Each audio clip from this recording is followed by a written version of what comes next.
Okay,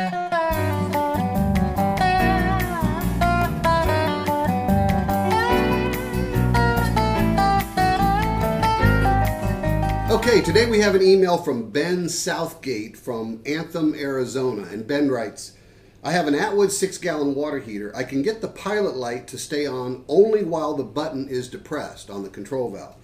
I've tried changing the thermocouple, but have had no luck, ending up with the same result. I'm starting to think it's the gas control valve itself. Could this be it? And how do I replace it? Ben is cold and helpless in Anthem, Arizona. So Ben, I understand that you have replaced the thermocouple and still the pilot flame will still not stay lit. One thing I want you to check first off is to make sure that you have not tightened the thermocouple connection at the control valve too tightly. If you tighten that connection too tight, you can damage the little button end on the end of the thermocouple and thereby not allow the thermocouple to produce the voltage necessary to keep the valve in the open position. That connection only needs to be 1/4 turn past finger tight. So in other words, as you are connecting the thermocouple at the control valve, once you can't turn it any further with your fingers, only use a wrench to turn it about 1/4 turn more. Any more than that, you may damage the actual contact, thereby prohibiting the voltage from reaching the electromagnet in the control valve itself. Pilot model water heaters are slowly fading away, I think, as the technology increases for direct spark ignition and all the automatic things on our RVs today. But this is the basics right here, and it's real easy to actually measure the voltage output of the thermocouple if you have a volt-ohm meter, a digital volt-ohm meter that measures in millivolts.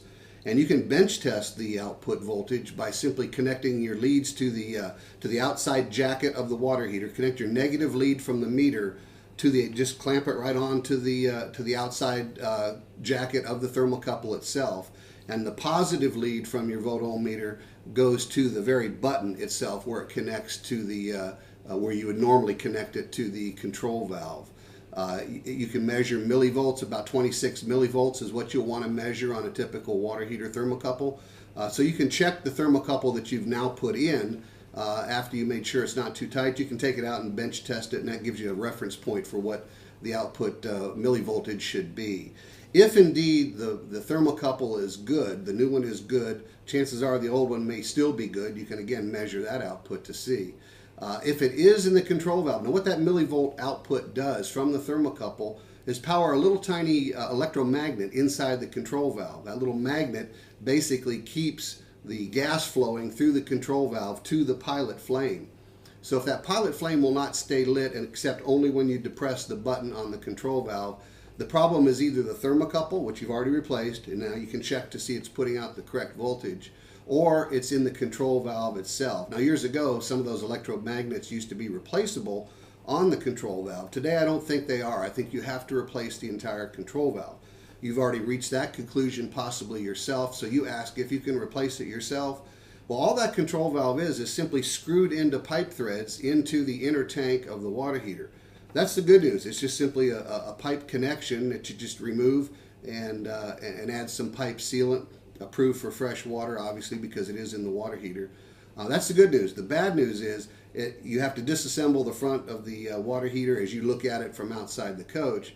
And also it takes a special wrench attachment to be able to remove that, because you don't want to damage putting in the new control valve.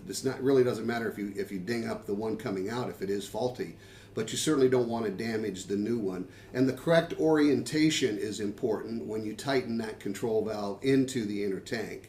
In all honesty, my opinion is it's not for the do-it-yourselfer because of the specialized tools needed. So I think I would recommend that you take this one to the shop. But you can check out the thermocouple itself, and now you have a way of eliminating that as the problem. And if it is the control valve, take it to a pro.